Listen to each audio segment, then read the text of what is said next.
Good afternoon, everyone. My name is Mary Gallagher. I'm the Dean of the Keough School of Global Affairs.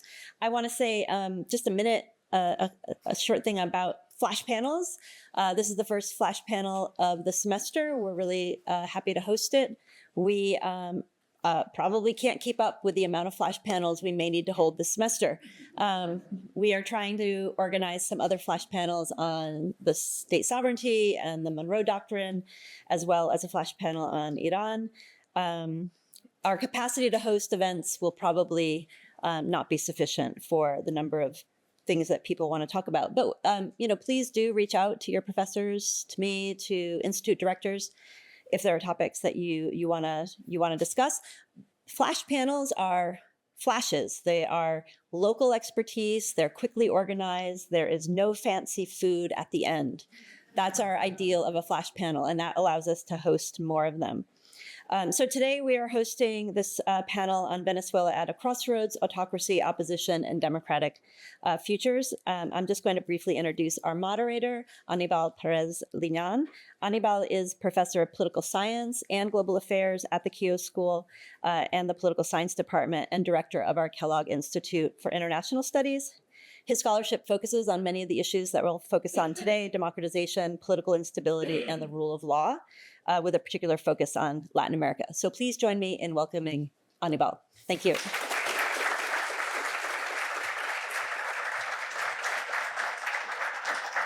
That makes sense. That's beautiful. And the rest. Yeah, and that's the last handouts. They're also little.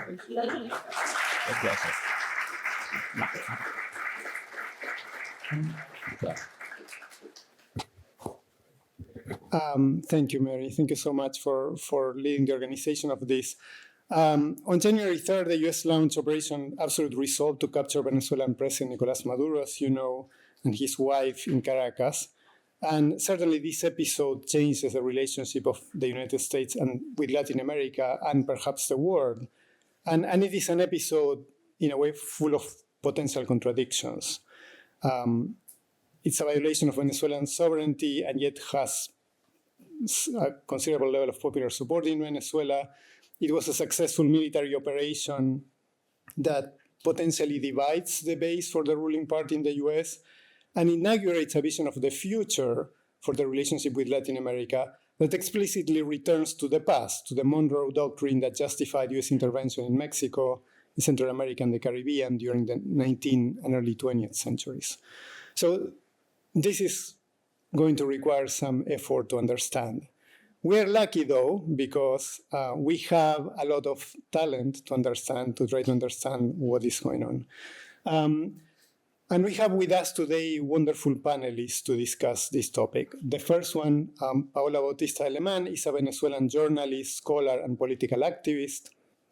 She is currently a Hewlett Visiting Fellow at the Kellogg Institute, and Paola is the director of the Institute of Political Studies, FORMA, and the president of Rocio Foundation, which offer political education to the members of Primero Justicia, which, as you may know, is one of the key opposition parties in Venezuela.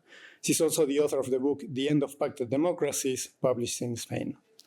Our second panelist is Michael Coppedge, who is professor of political science and a faculty fellow of the Kellogg Institute.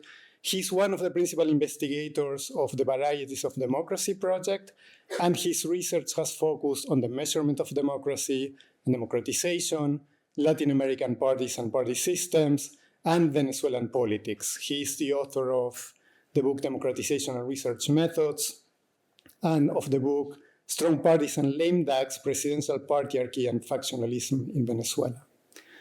And last but not least, we have with us Laura Gamboa, who is an assistant professor of democracy and global affairs at the Keough School, and her research focuses on the strategies that democratic actors can employ to counteract national and subnational democratic backsliding.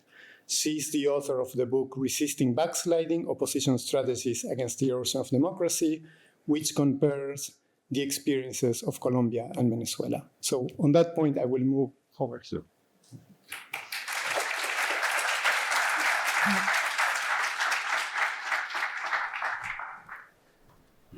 Thank you so much for joining us. I know this is a critical moment, and there is a lot to be said today, but I would like to start with a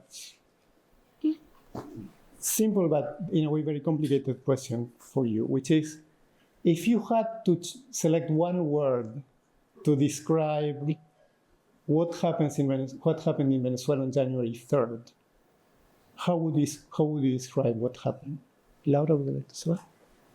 So since we're allowed only one word, I would say a coup. Good. Good.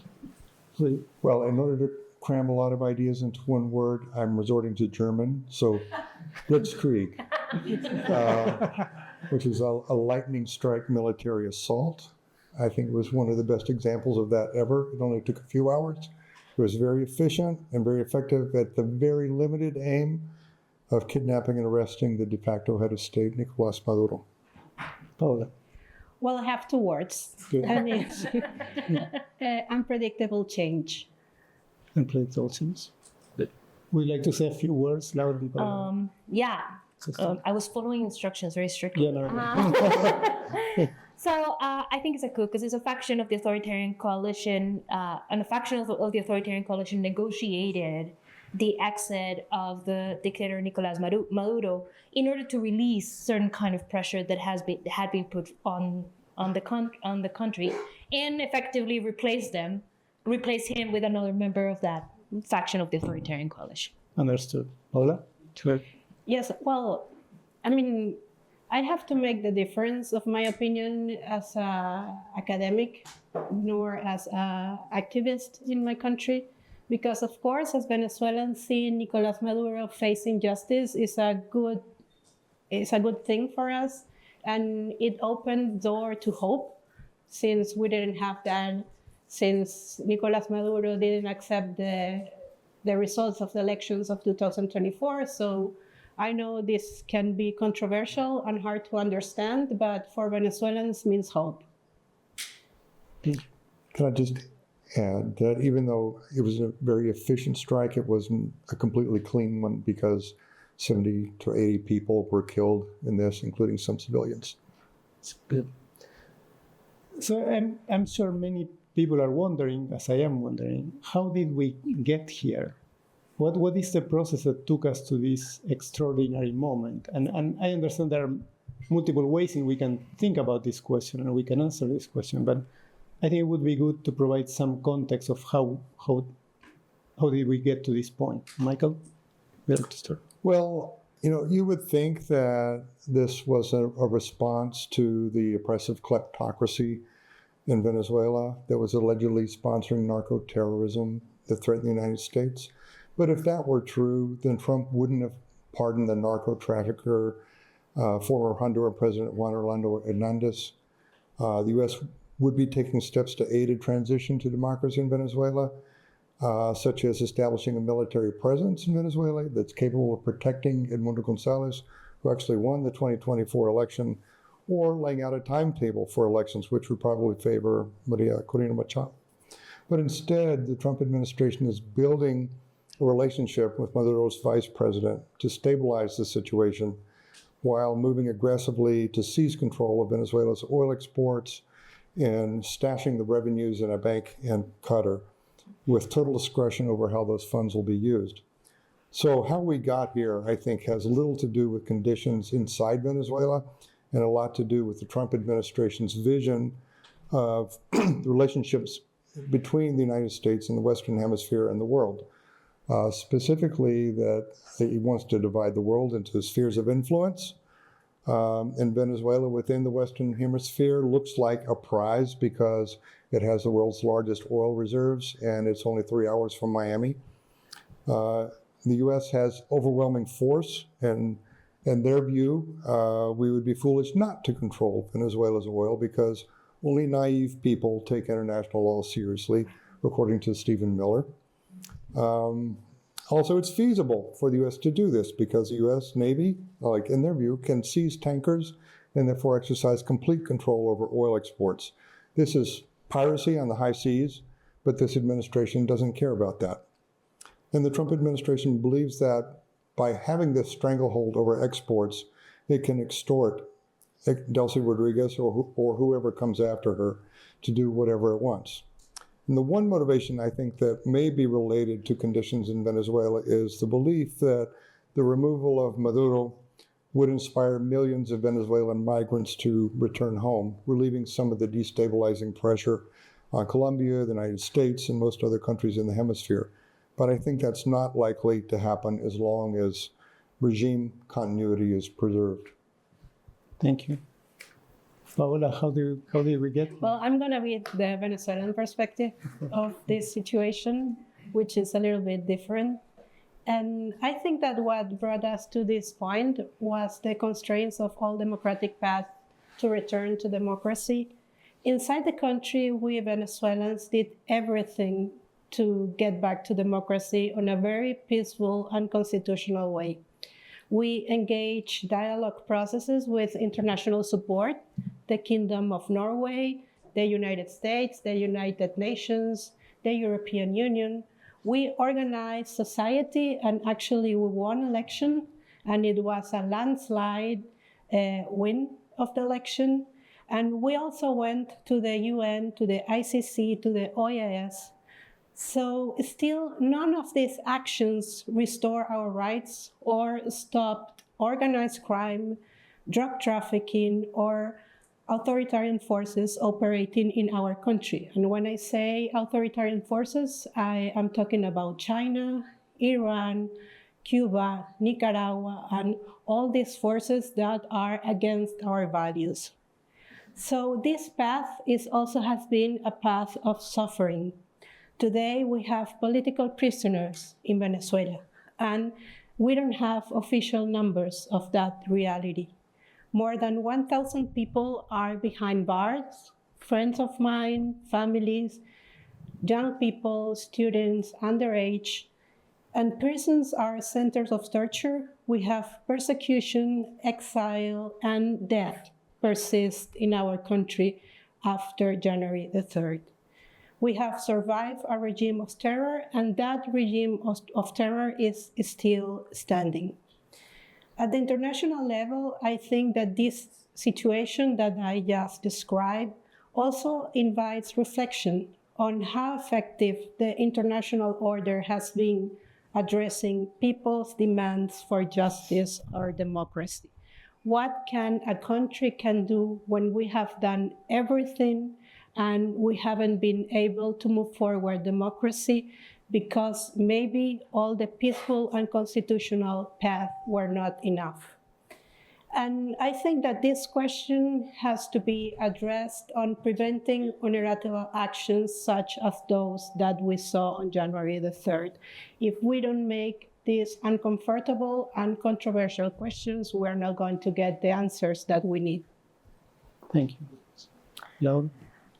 So I'll take both what Paola and Michael have said. There is a long-standing dictatorship in Venezuela that has hindered human rights, humanity as a whole, humanitarian crisis, you name it. I also believe that there is an international, that there are particular international interests from the United States that have very little to do with democracy. I think what I want to contribute to this is I think this particular invasion is the intersection of four different interests. Donald Trump is fixated in creating these hemispheres of influence and, as part of that, controlling Venezuelan oil. He, alongside the Secretary of Defense, Hesek, is interested in the display of force. There's plenty of reports that suggest that the armed forces in Venezuela did not oppose this extraction.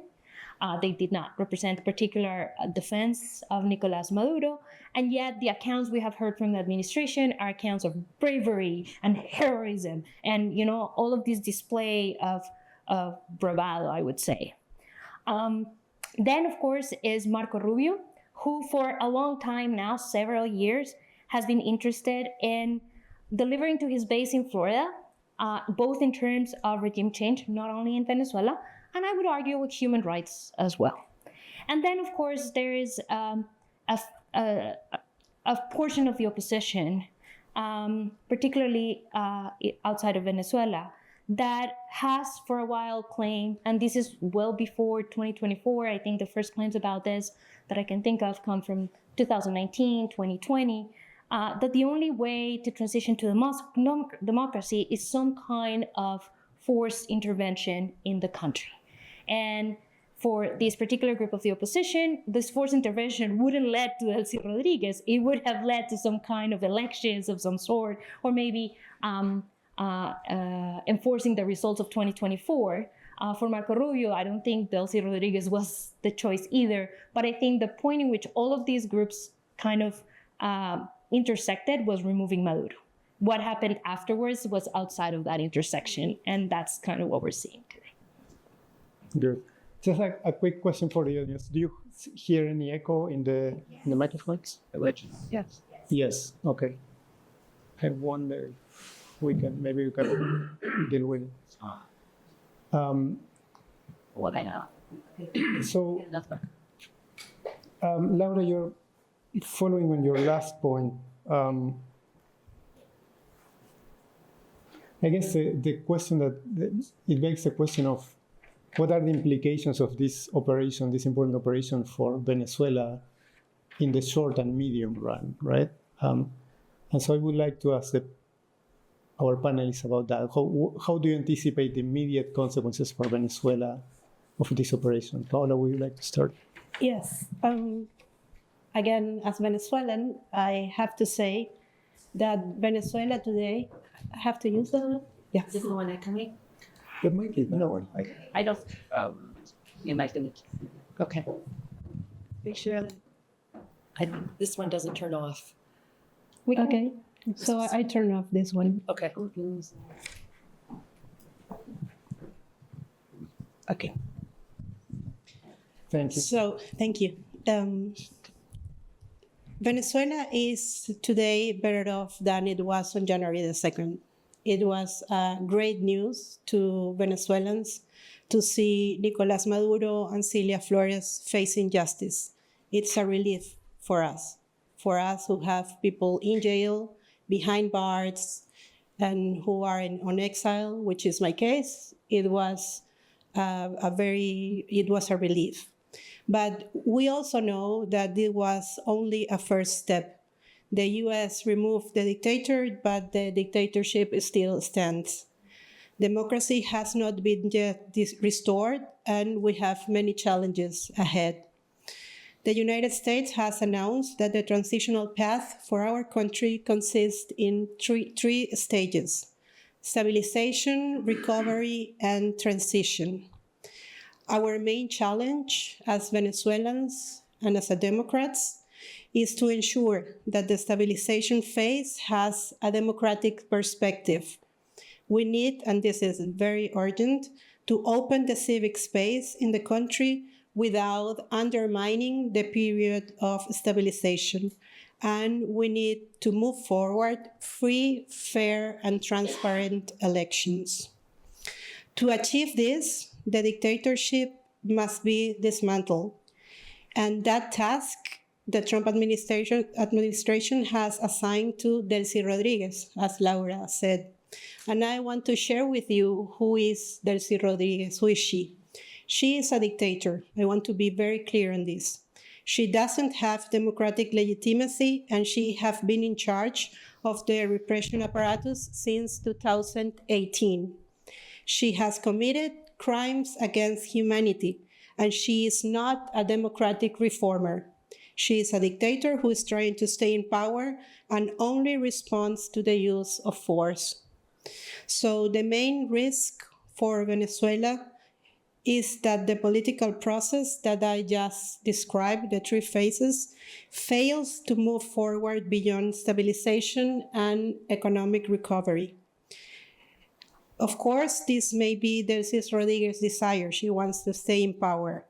But it faces significant obstacles. Economic recovery and foreign investments require rule of law and effective institutions, conditions that Chavismo has not provided ever and is unlikely to deliver. That's why this stabilization stage where we are now is essentially tense, and our goal as Venezuelans must be to have a stabilization for democratization. Thank you, Michael. I'll take it. Well, I think I'm the extreme pessimist on the panel. That's I always think- a good role to have. But I think the main implication of what we've seen so far is that it's going to lead to a reconsolidation of the authoritarian regime. There are some who believe that this is just a first phase, which will make it possible to hold elections and usher in a democratic government. But I think these hopes are misplaced, which makes me very sad. Trump doesn't believe that Machado or Gonzalez could govern the country by themselves, and he's not interested in getting entangled in a long-term occupation to help them out. Yesterday, he blithely accepted Machado's gift of her Nobel Peace Prize medal without offering anything in return. Clearly, he doesn't feel like he owes her or Venezuela anything. It's possible that oil revenues will increase in the medium term simply because U.S. sanctions are lifted, lowering the transaction costs for exporting oil and allowing Venezuela to sell at a higher price. I don't expect a new oil boom, however, for 3 reasons. One is that international oil companies have little interest in investing in Venezuela. They've been expropriated twice since 1975, and the political risk is still extremely high. Furthermore, for the time being, there's an oversupply of oil in world markets. Prices are pretty low, making big investments likely to be unprofitable.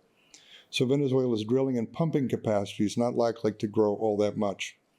Oil firms are more likely to be interested in getting contracts to ship and refine and market the oil, which doesn't require sinking investments on Venezuelan soil. Secondly, the Trump administration has seized control of most of the oil in transit and will sell it and control the revenues. I'm not persuaded that Venezuela will receive a fair share of those revenues. The U.S. government and private contractors are likely to demand a cut at each stage of the business. And third, corruption is even more of a factor than it was before, because the same corrupt Venezuelans are in charge in Caracas, and they're now dealing with a monumentally corrupt leader in Washington. I expect a scandalous amount of revenue leakage. But to the degree that Venezuela actually does receive increased oil revenues, they will flow into the hands of an authoritarian government that will make sure they are used to support its hold on power.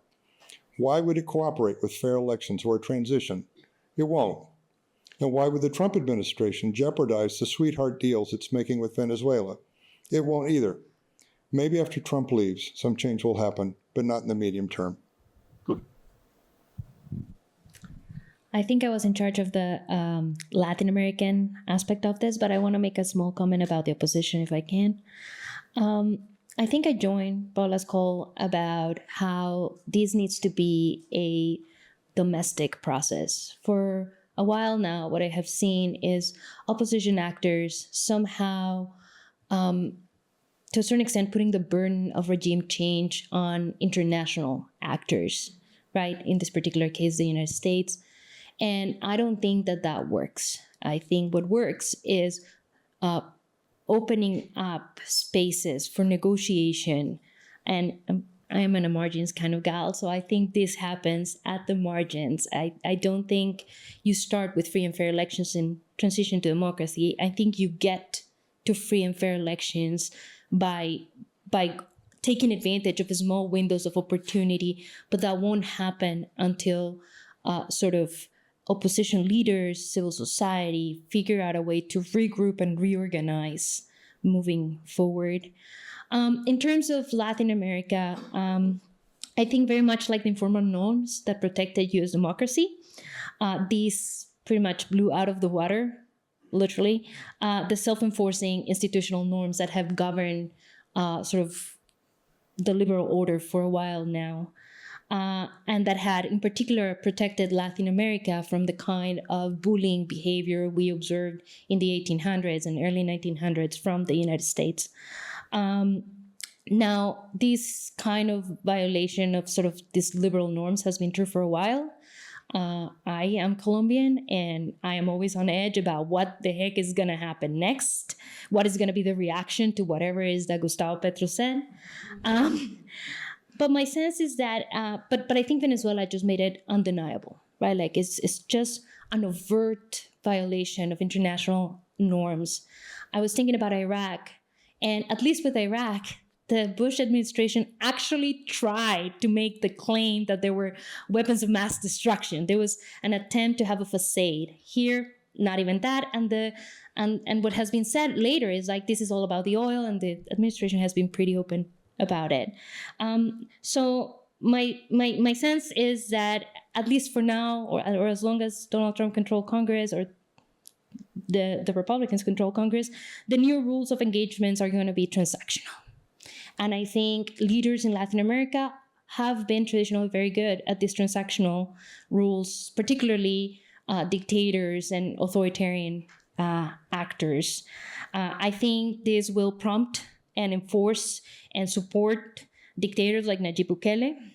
It will embolden criminal actors like Juan Orlando Hernandez and other similar actors in other countries, and fortify leaders with hegemonic aspirations like Milei in Argentina. I also think that it will leave vulnerable pro-democratic forces and efforts like Arévalos in Guatemala. So I am not very optimistic either. But Michael was supposed to be the pessimist.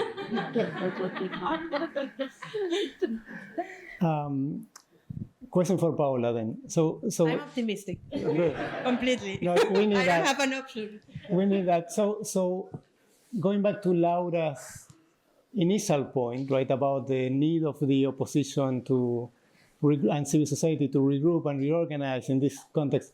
So I guess I have a critical question for you, and I'm very happy that you're here with us today to answer this question, which is, how do you assess the situation of the democratic opposition in Venezuela now on the ground, right? What are the conditions for the democratic opposition? Well, since the dictatorship still stands, we are working underground in the country, and that's why it's very important to open the civic space as soon as possible. And I think that that's a claim that the Venezuelans and the whole world has to raise, because it's very important to us to dismantle the repressive state in order to the democratic forces to not rebuild, because we exist, but to work more freely in the ground. So regarding the civic space, we don't know how many political prisoners are in the country, and that opacity is like holding the forces inside the country, because there is a lot of fear, and that's human, and we can understand that. Unfortunately, in our country, fear persists, and the repressive apparatus is still active. And that's why we have 4 immediate demands for the international community, for the US, and for the dictatorship.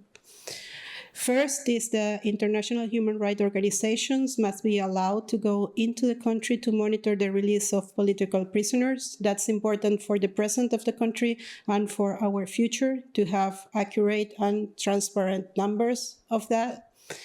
Also, freedom of expression is very important and has to be restored. In Venezuela, all the news sites, online sites are blocked. The IP address is blocked, so we need it to be open to have information. Third, dismantle the apparatus of repression and the paramilitary forces. That's very important, because the repression doesn't come only from the state, but also from paramilitary forces that are allies with the dictatorship. And fourth, the political parties must be legalized again, and the electoral system must be restored. I totally agree with Laura that that's a process, and that the elections are not the beginning, but is the end of a very hard and difficult negotiation process. So where do we stand? We stand with hope.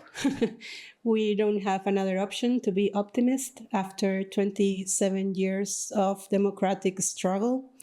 And the desire of the Venezuelans have been growing and is not going to stop grow on time.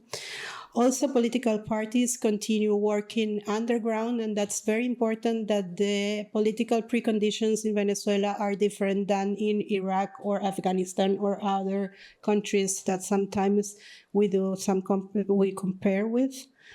And the human rights organizations, I want to do a special mention on this. They are working full capacity and they are our heroes.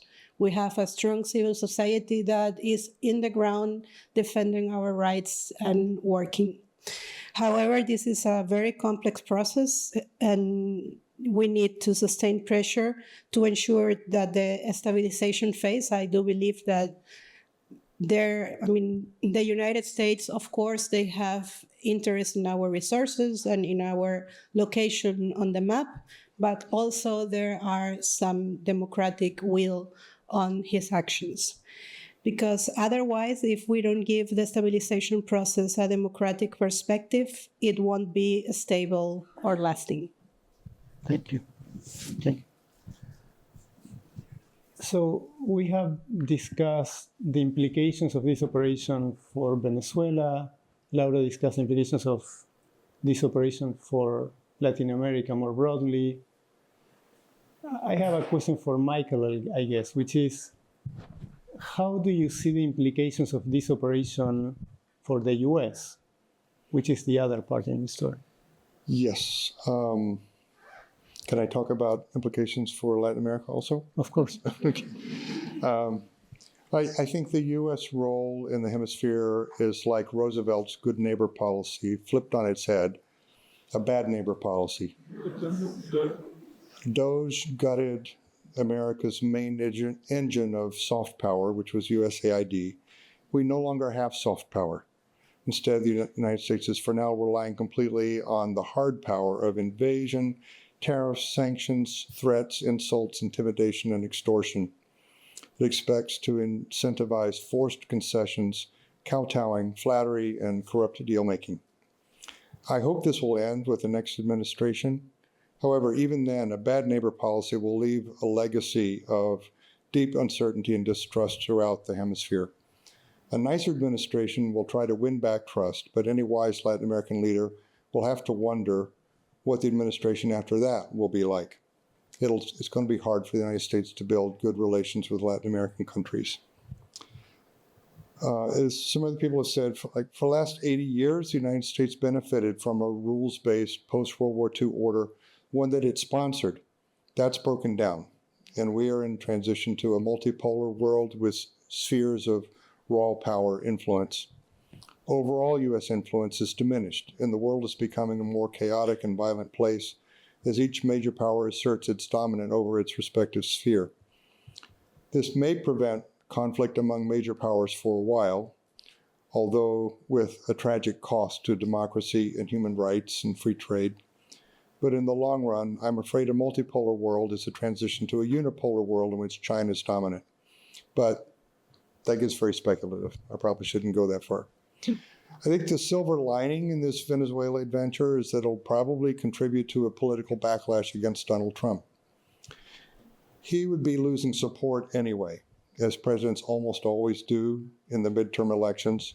And he's a lame duck president who has pushed some very unpopular policies, such as ending subsidies for Obamacare, raising tariffs, which will eventually spur inflation, and promoting brutal tactics in his pursuit of deportations. But at the margins, any Cuban Americans, Venezuelan Americans, or Nicaraguan Americans who clamored for Maduro's capture will feel cheated by U.S. collaboration with the heirs of Chavismo. In addition, it must be shocking to the MAGA base that Trump's isolationist talk seems to mean nothing in the Western Hemisphere. So I think any polling bump he got from this blitzkrieg will be short-lived. Thank you. I'm sure we have lots of questions from the audience. Laura, is there anything else you would like to add to conclude? Just one thing that I wish I had mentioned earlier. As a person that comes from a country where a lot of the perpetrators of massive human rights abuses were extradited to the United States, one of the things that worry me about Maduro and his wife here in the US is that the charges are corruption and drug trafficking, but there is very little incentives to seek truth or memory or reparation for human rights abuses while Maduro is in the US. So that's just a thought. Thank you. Paola, is there anything that you would like to add to conclude? No, I totally agree.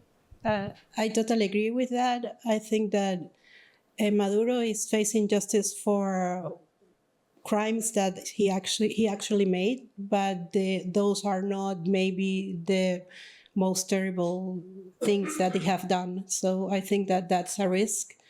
But I do think that the political conditions that are in the country and the strong civil society that there is in Venezuela is a great opportunity to move forward the other phases of the democratization process that we are facing.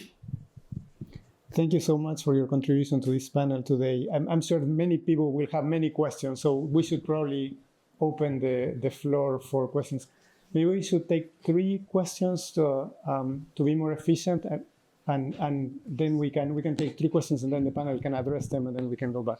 Thank you so much. I share Paula's aspiration in the sense that I'm from Hong Kong. Again, people's sentiment is that we've done everything. This is why we're taking our case to the rest of the world, and no one here listens. But people look for the savior, and that is actually very dangerous. I don't know. So you guys talk about the impact on Venezuela and also Latin America. What about the broader network of the autocrats? Because so the Hong Kongers who support this, their argument is Trump is cutting off all the oil, and then also seizing all these oil tankers, these ghost tankers. That this is actually a really good way to dislodge the network of autocrats. How do you see this argument? So in the end, is it going to, using this particular method, this is definitely illegal against the international law. Using a method that goes against international law, in the end, is it going to really generate good outcome? Student.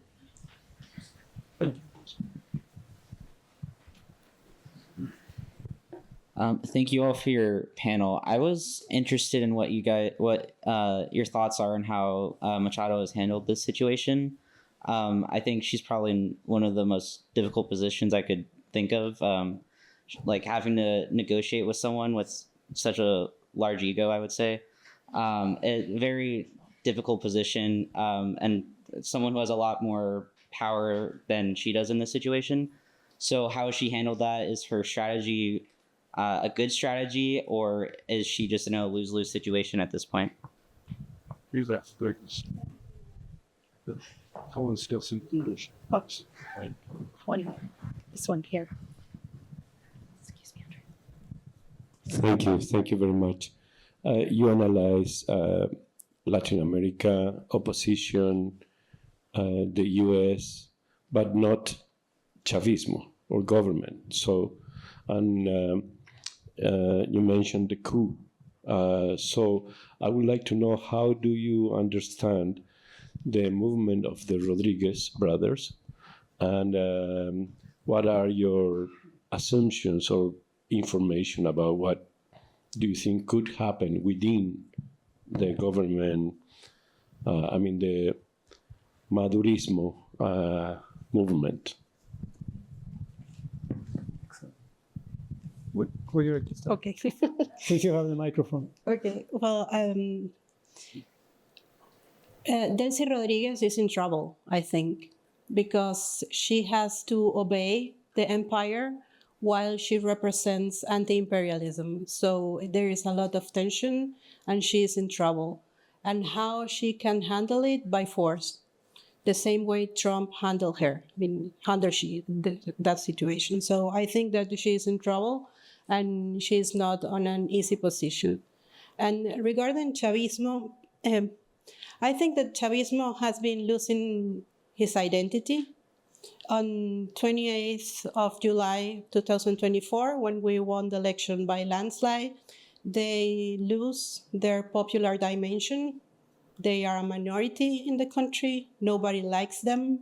And Venezuelans, we know that they destroy our country, and it's going to be very hard for them to win another election on the short term. So I think they lost that perspective.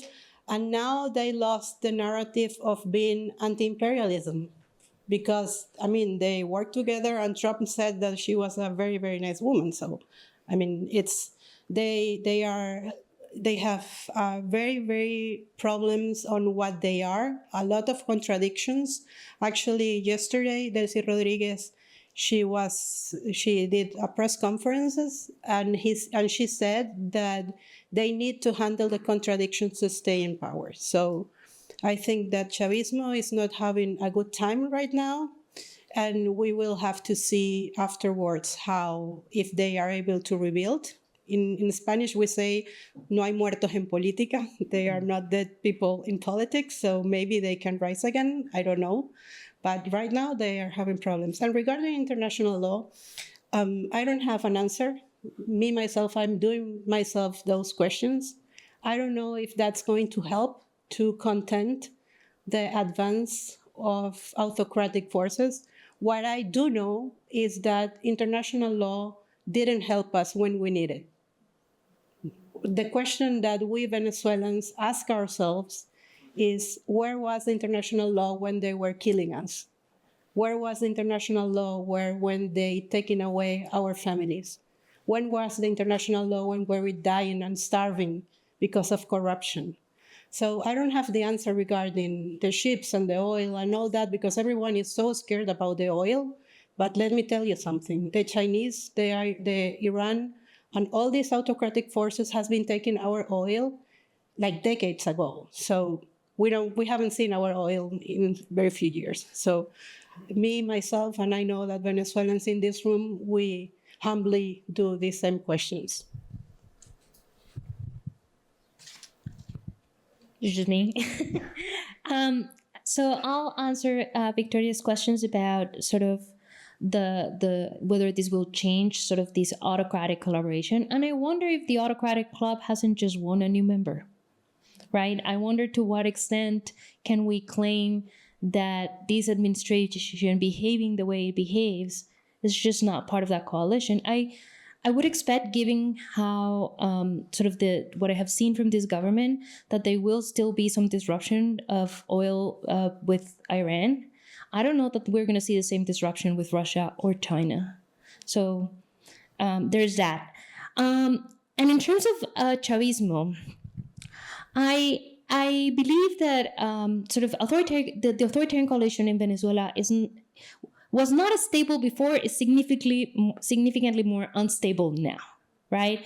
What you have is sort of the Rodriguez, Delcy, and her brother, which seem to be more pragmatic, just as brutal, but more pragmatic in terms of willing to sacrifice ideology, stuff like that. And then you have like the arm muscle of the regime with Diosdado Cabello and Padrino.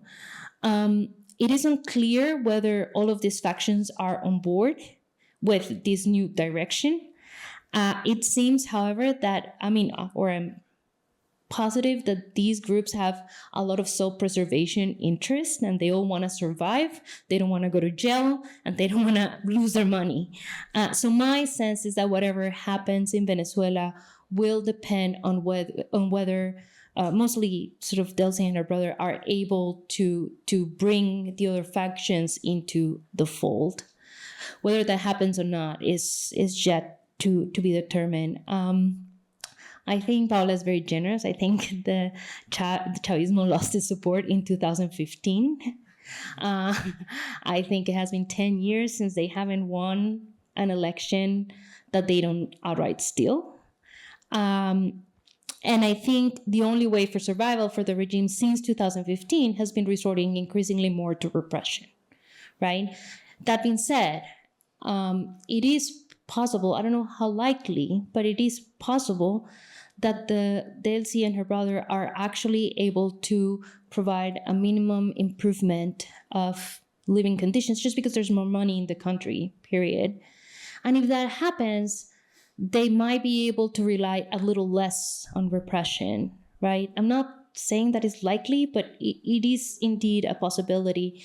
And there is literature, I'm getting academic here, but there's literature out there that talks about how transition to democracy can also happen from strength, right? And so if the leaders of the regimes feel that they are secure, that they're not going to face the penalties of losing power, they might be more willing to open up to free elections. So I think all of these are windows of opportunity that, if they open, should be taken advantage of. Thank you. Had a thought. Guillermo O'Donnell, who was the founding academic director of the Kellogg Institute, was known for saying many things, but one of the things that he observed, this is not a quote, but that transitions from authoritarian rule always begin with a division inside the ruling group. And this was a thought they came up with at a time when things seemed really dark for Latin America. It was hard to imagine how authoritarian regimes could break down. So I'm trying to think, what kind of division could there be inside the regime? We know there are divisions. Both Paola and Laura are telling us about that. There are divisions there. There are factions. But what we need is a division within the regime that creates a faction that's willing to form some kind of alliance with people in the opposition. And that's what I have trouble imagining, because I think all the factions inside the regime are united in wanting to hold on to power. So I'm waiting for something to change. Please. Some students.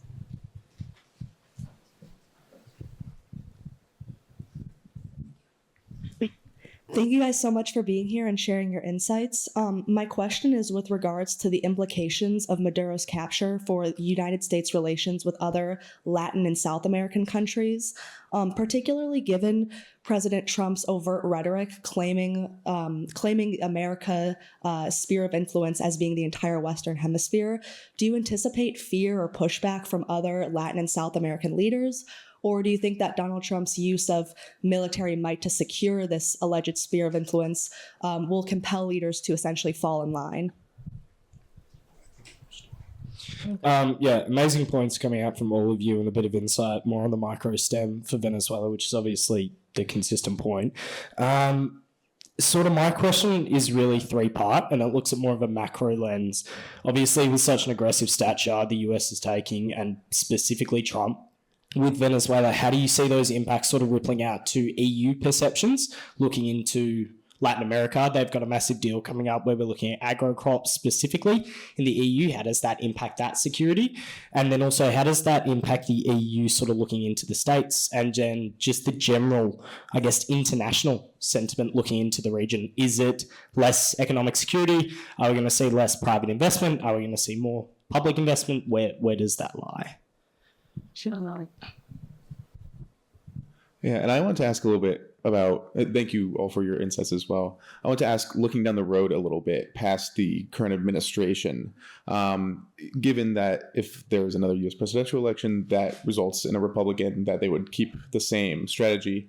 But if it were a transition to a Democratic presidency, how do you think that would interact with the Rodriguez regime? Do you think that they would maintain the current standard of interacting with the current regime, or do you think that they would try and find a way to more promote a democratic action to the sort of way that you guys have been talking about towards more free and fair elections, or at least contributing to that opposition power? Thank you. Laura, so apparently I have the microphone. Yes. So in regards to the first question, there was a slight pushback. Gustavo Petro came out and make a couple of declarations, like he make a couple of points publicly. And then I believe Claudia Sheinbaum also kind of mentioned something. There's some pushback from Brazil as well, but it's all very tepid and very timid because the backlash to that is absolutely brutal, right? And so for Gustavo Petro, when Gustavo Petro came out, there was like threats, like veiled threats of attacks of a similar fate or something like that. And no Latin American country can hold its own against the United States, like in raw power. I don't have a lot of answers about the EU. I'm sorry. So I'll leave that. Maybe Michael or Paola know a little bit better. As for the future, who knows? It depends a little bit on who gets elected here. Also, I think we have at least a couple of elections coming up next year in the region, so buckle up. So that would also play an important role on whether, whether these can be used for something good 4 years from now, 5 years from now. On the EU, I think what's changing now is that there's a growing rift between the EU and the United States. They used to be allied on most questions and cooperating, and now they're really on different pages about this, especially after Trump is threatening to take Greenland one way or another. And people have said if the United States actually invades Greenland, then that's the end of NATO. So that's what I would worry about. In terms of whether there's what would happen if there's a Democratic administration following Trump in the United States, I think what that would change most is what is U.S. policy toward Venezuela. And I think any Democratic president would have a very different policy toward Venezuela of trying to do whatever it can to encourage the transition to democracy. I don't know whether it would be able to do that, but at least the pressures coming from the United States would be different. Well, regarding Latin America, I would add to Laura's opinion that, Latin America hasn't been very active with the Venezuelan problem, and they has also relied on the U.S. And when we had the presidential election, and we won by landslide, we had in the country a representative of President Lula of Brazil, Mr. Amorim, and he did nothing. And he knew what was happening. We knew about the 2,000 political prisoners. He knew that we won by landslide, and he had the opportunity to call President Maduro and tell him to respect the results and open doors to democracy, and they didn't. When they could, they didn't.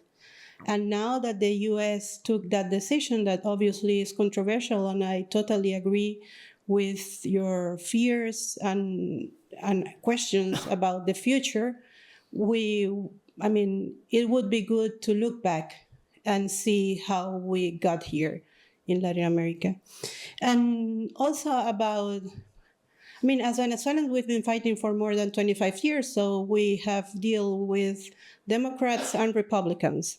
And when things have been better is when Venezuelan case is bipartisan and where is a consensus to take decisions.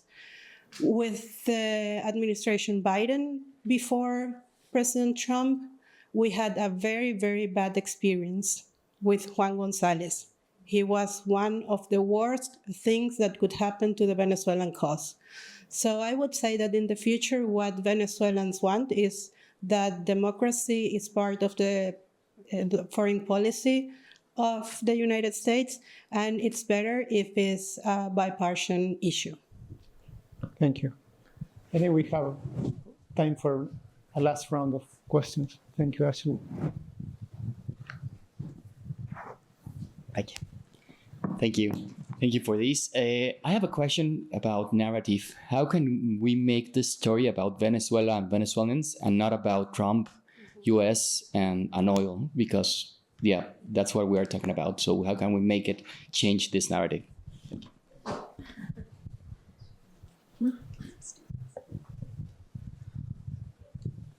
Yeah. Thank you very much.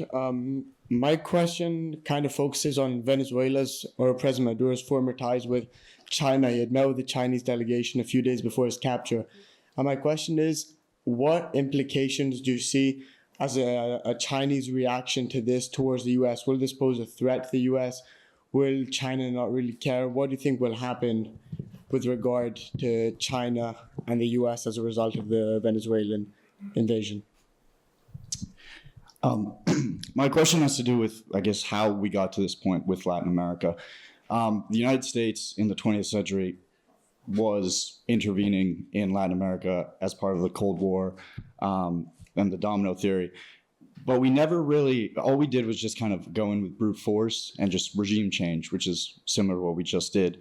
But what we did with Europe and Japan post-World War II, we sent a lot of aid and monetary packages to try and rebuild and bring democracy back to those regions. Why did we never do that with Latin America?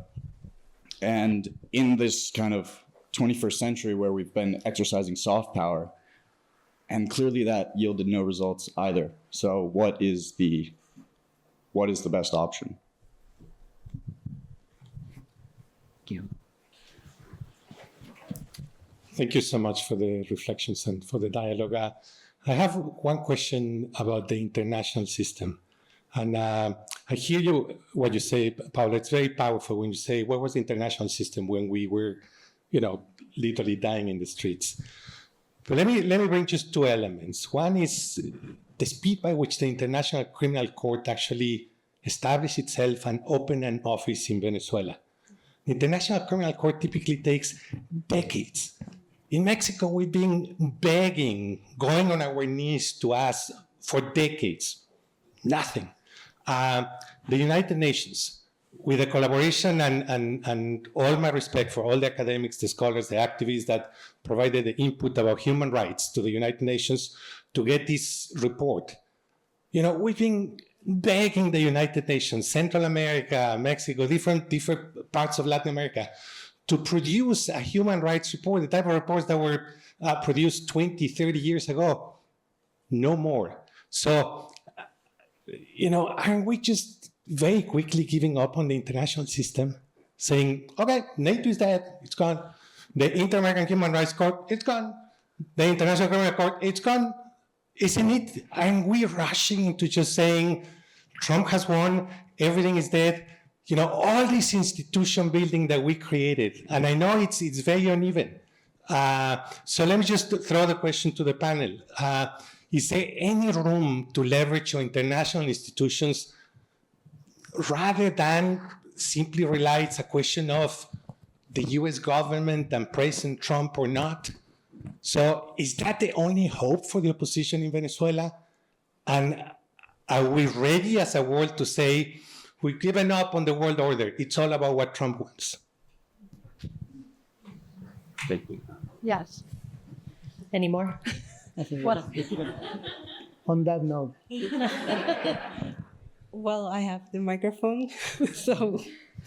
Well, thank you for the questions. They're very interesting, and thank you for having this space, because it's very important to discuss and openly talk about these issues.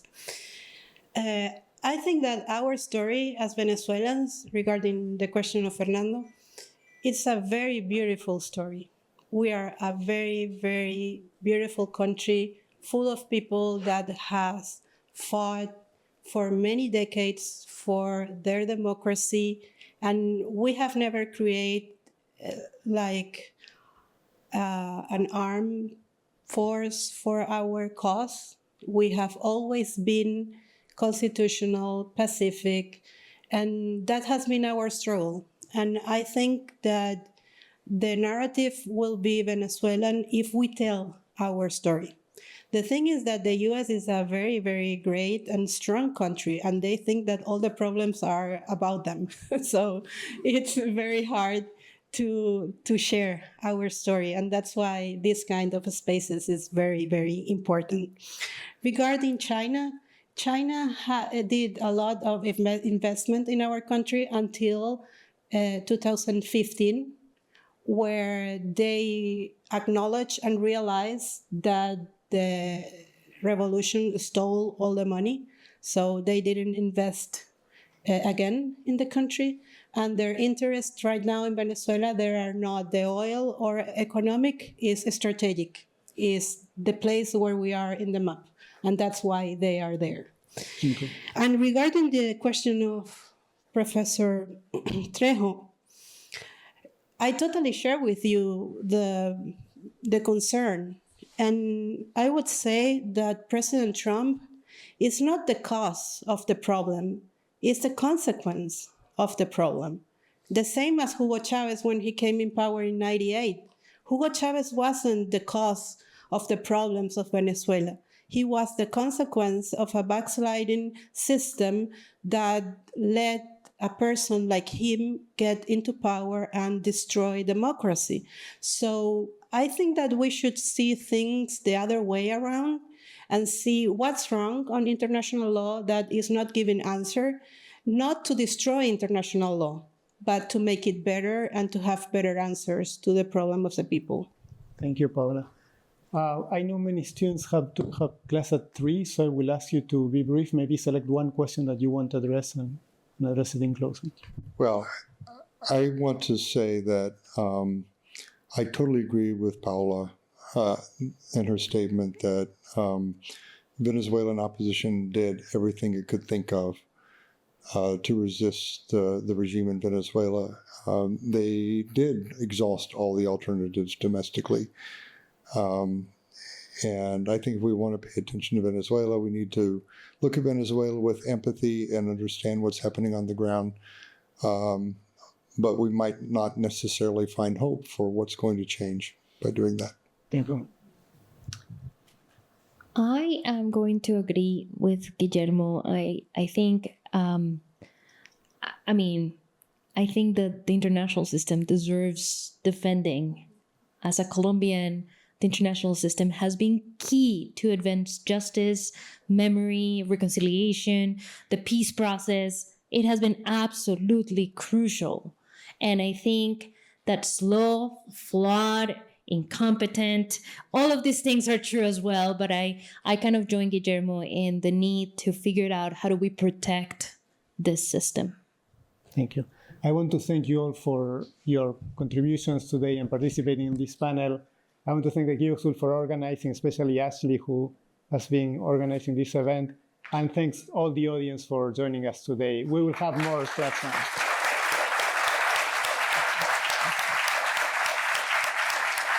Bye.